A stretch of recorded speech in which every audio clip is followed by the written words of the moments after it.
我哋去到景豐花園2座都係中層嘅一個單位。但大家睇先，哇！入嚟開放式廚房、煮食爐。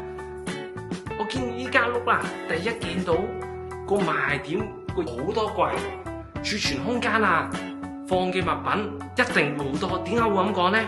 嗱，左邊依度到上邊都有櫃啦。嗱，打開啲櫃望下先。嗱，大致上真係講真，儲存空間好多，勁！大家睇下，哇！嗱，呢個空間視覺，櫃嘅數量開到天花板，勁！好，我閂翻啲櫃先。四方四正嘅，係啦。咁右手邊係梳化嘅位置啦。我相信前方咧可以擺部電視啊之類嘅。好，跟住咧我哋帶大家睇個景觀，宜居大興花園一帶嘅。咁呢度就係東南走廊啦。咁細房、大房嗰個位置咁都好嘅，即係我講景觀咧，開揚啦，都係望到山景。咁俾你睇下大家嗰個位置。跟住咧，我哋去一去嗰個浴室，明窗、熱水爐啊、旗杆。Hello， 大家好 ，Happy。我而家咧就身處喺景豐花園3座嘅中層嘅單位，等我帶大家睇一睇先。首先去到客飯廳嘅位置，我將成間屋所有嘅燈啊開晒㗎啦，係爭在冷氣未開嘅啫。哇，間屋咧你望落係有一種立靚、乾淨、企理嘅感覺嘅。嗱，見到地下咧已經嗰啲地磚已經改咗做木紋磚㗎啦，非常之乾淨企理。客廳咧咁嗰個就四方四正啦。咁我幻想咧依個位就擺部電視咁而依個位咧就可能擺張梳化。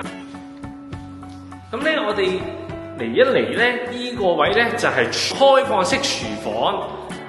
見到咧爐頭有啦，跟住星盤有啦，咁上面嘅櫃左到右咧都存放嘅物品空間都相應多嘅，下方都有嘅，有燈槽啊，裝咗燈槽咧，間屋就格外顯得立靚。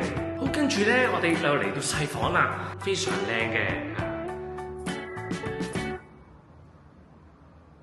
去到大房同細房呢個景觀咧都係向北嘅，西北方向就望御半山兆康個方向嘅，係啦，非常空曠，有山景。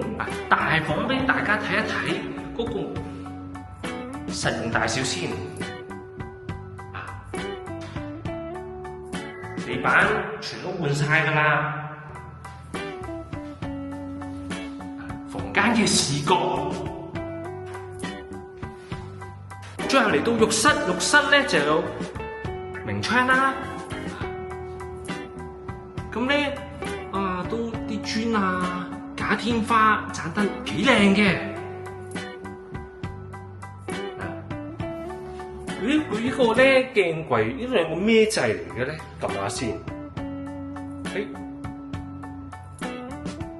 哇，着燈添，幾新奇，幾新穎嘅。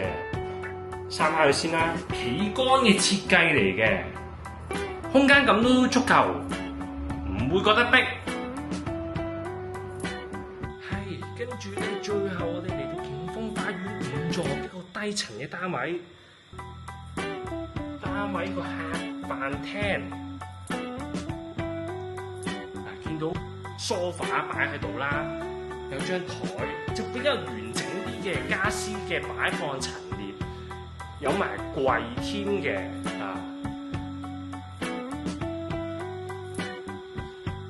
即係我上咗3個單位，咁就如果淨係計放家私嘅位咧，就呢個單位就多啲嘅。跟住開放式廚房，度講一講咧，雪櫃又有啦，抽風系統非常之好。點解咧？我第一次見煮食爐有啦，櫃嘅形狀都有啦，係啦，櫃嘅擺放都有啦。抽風系統非常好，點解咧？有2個抽氣扇嘅喎，真係少有。抽風系統一定好，同埋加上抽煙機，房間景豐花園全部得2房嘅啫，細房。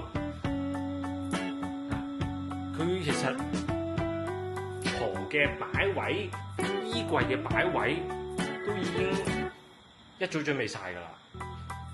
大房同樣有海馬牌嘅床褥，到頂嘅衣櫃。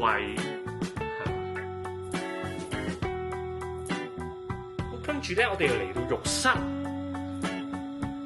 浴室咧，明窗就喺右手邊，有抽氣扇，有到頂嘅衣櫃，常用嘅就可以放喺呢啲櫃度噶啦。鏡頭珠轉有鏡櫃啦，洗手盆啦，企缸嘅設計啦，景觀咧就望景新台柳景一帶，好柳景為主嘅。睇一睇房，其實佢衣櫃都有啦，係嘛？咁樣嘅，刪翻先。最後大家，我景豐花園3個單位都睇齊晒啦，唔知大家點睇咧？歡迎下方留言。而家咧，我知道景豐呢一帶咧，啲民生配套飲食方面咧非常齊全，非常之多嘅。咁咧，佢呢度有 M 記啦，我身後邊咁同埋一啲嗰啲零食雜貨鋪我哋行個轉先。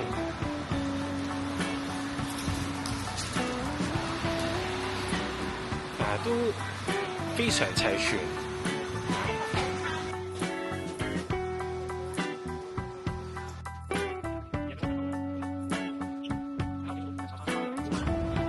跟住呢個有樹林叢林嘅位置呢度咧輕鐵站啦、巴士站、輕鐵站景豐，咁交通網絡非常發達。望遠少少咧，其實搭法巴士咁樣嘅，來往港九新界非常方便。轉成個環境